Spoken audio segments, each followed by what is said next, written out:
Hello and welcome to Binging Last Season, where today we're doing things a little bit differently. See, I decided for this specific review I was only going to do it blitzed or hungover, and at this point you can probably tell which one that is. The show we're talking about today is a show called Bartender Kami no Gurasu, or A Glass of Hair. Now, I didn't realize this going in, but apparently Bartender is a remake of an older show from, I think, 2006, but old anime looks like shit, so I won't be watching it. If there's any connection to the old show, I'm not aware of it, but to my knowledge, it's just a remake. As per usual, we'll avoid too many spoilers, but let's talk about why I think this show is a little bit underrated. See, a little while back, there was this little show called Isekai Shokudo, or Restaurant to Another World. It's a show that's kind of about nothing. It's about a restaurant that, for some reason, has these doors to a fantasy world open up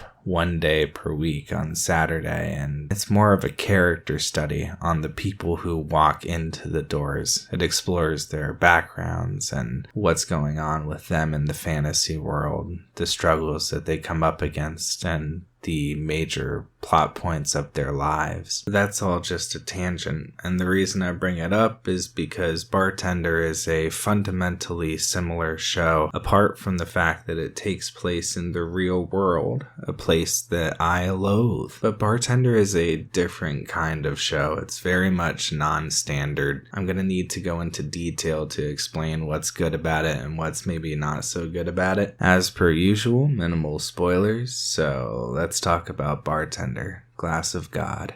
And first off, let me just say, I needed this show right now. You know, recently I was cucked by a Japanese guy, and if you want to hear more about that, check out my last video for some relaxing flower gameplay. But just emotionally, I was upset. I was in a bad place, and it was kind of perfect for me to start watching this show, where the main character consistently describes bars as a sort of hospital and a place to soothe the soul. And my soul definitely needed soothing. Granted, this show isn't like S tier for healing the soul. It's not quite Helpful Fox Senko-san. But it delves a lot into philosophy, and our bartender seems to always have some very helpful insight into the variety of issues that his customers come in with. See, this guy has unlocked the ultra instinct of empathy. The moment that somebody walks through the doors, he knows exactly what's going on with them. He reads people's body language and visual cues, their clothing, at the same level of Benedict Cumberbatch's Sherlock Holmes. I mean, this guy is actually the only one that deserves to be able to say, I am an empath. And our story follows the exploits of two hotel management staff that are desperate to get him in their hotel. But while this bartender is easily able to read other people, he is extremely difficult to read himself and lets nothing on about his past, present, or the reason why he continues to refuse to join them. All the while telling the stories of the different people who walk into his small underground bar, Eden's Hall. The show definitely starts off slow. The characters don't get much attention until maybe the third or fourth episode, and it definitely takes its time setting up its premise. But once the story gets rolling, it becomes very interesting very quickly. Other shows lately tend to fall off in some way, shape, or form at the end, and the most interesting parts of the season seem to be closer to the center. But one thing I noticed about Bartender is that it continuously gets better up to and including the final episode, which almost hurt me in this case, since I've watched too many YouTube shorts. With the first two episodes being kind of boring, I was wondering if I should even continue to watch this show. But if I had dropped it then, then, it would have been a massive mistake. Like I said, a show like this is centered around the characters that it follows, and in this case, the characters are great. The events that they go through are sympathetic. They're realistic and somewhat entropic in the way that the world naturally is, but they're also exaggerated enough to make their stories very interesting. I think in order to fully understand Bartender, you have to go a little bit deeper and criticize stuff that's a bit more specific. The background music in this show was a lot of ups and downs for me. There were moments where there was an emotional climax and it swelled and it was very strong and very perfect for what was going on. But you gotta remember that most of this show happens as dialogue between two people on either side of the counter. And there were times that I thought that dialogue would have benefited more from silence. The background music almost became distracting from the emotional weight of the conversation that the two characters were having. Speaking of things that are sonically pleasing, this is one of very few shows where I did not skip the intro. Every time that little skip intro button would pop up on Crunchyroll, I had my Pavlovian response to reach for the mouse, and then the music started playing and I remembered, we are chillin'.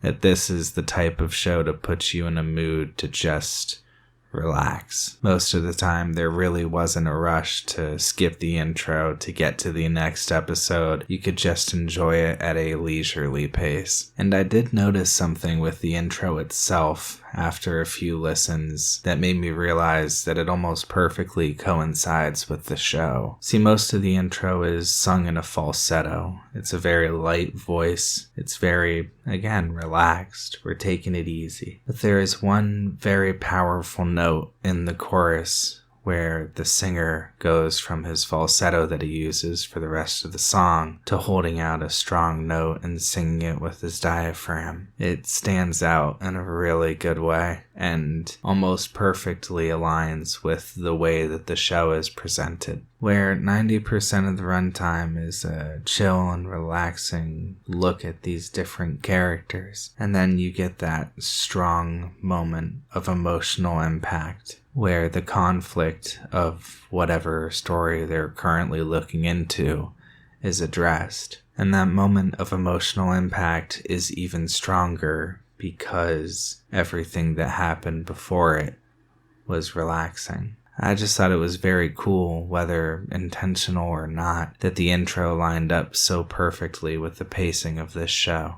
Our main characters that we follow are relatively standard human beings, which almost makes them boring compared to our philosophical savant bartender. But in this case, I don't think them being normal is a bad thing. In fact, I like how many characters in this show just seem to be normal people, because the setting of this show and everything that happens in it is extremely grounded in reality. From the very intro, they show you real bottles of liquor, and I don't know if they can get in trouble for using brands, or if they got permission from every single one to utilize them in this show. But these weren't fictional spin-offs. They were the real deal with the real labels. The iconic Di Serono bottle, the maker's mark logo that you really can't miss, Tanqueray, Smirnoff, and even extending to the setting, the bars, Ginza, everything looks like it does in real life. See, I've been to Japan before, and that definitely helps in this regard. I remember what it was like to step into those intimate settings, those tiny bars, and see this person standing behind the counter with almost nobody else in there. It's all one-to-one. It's very much accurate to what Japan is actually like. And this show definitely made me nostalgic for bar hopping in those intimate settings, one of my favorite nightlife experiences I have ever had. I really appreciated the realism in this show.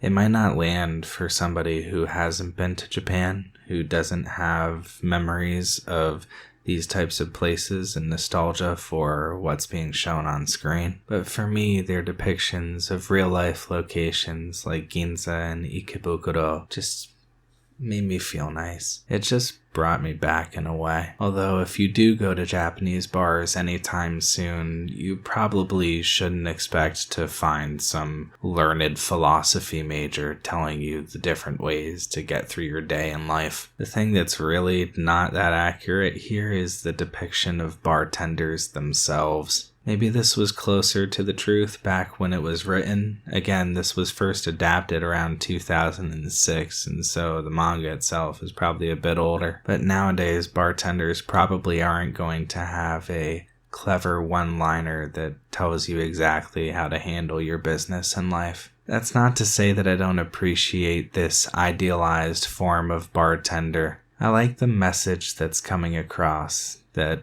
this is what a bartender could be capable of, that these are the subjects that they have to deal with on a regular basis. The idea that they do function as a hospital and heal the souls of the people that walk in. Granted, it's not like everyone in the show follows that sense of idealism, but the author definitely wrote this story with the intent of asking, what if a bartender was like a superhero? I mean, I will say this guy really is the most OP bottle jockey I've ever seen. But I do appreciate it. I appreciate everything that this show went for and everything that it succeeded at. But at the end of the day, I watch anime to feel good. That is the point of any form of entertainment. And this show made me feel good. I gave Bartender an 8 out of 10. If you think that's a little bit close to Demon Master Sword Guy, I agree, that probably should have been a 6. Despite how much I loved Bartender, I just can't see it being great,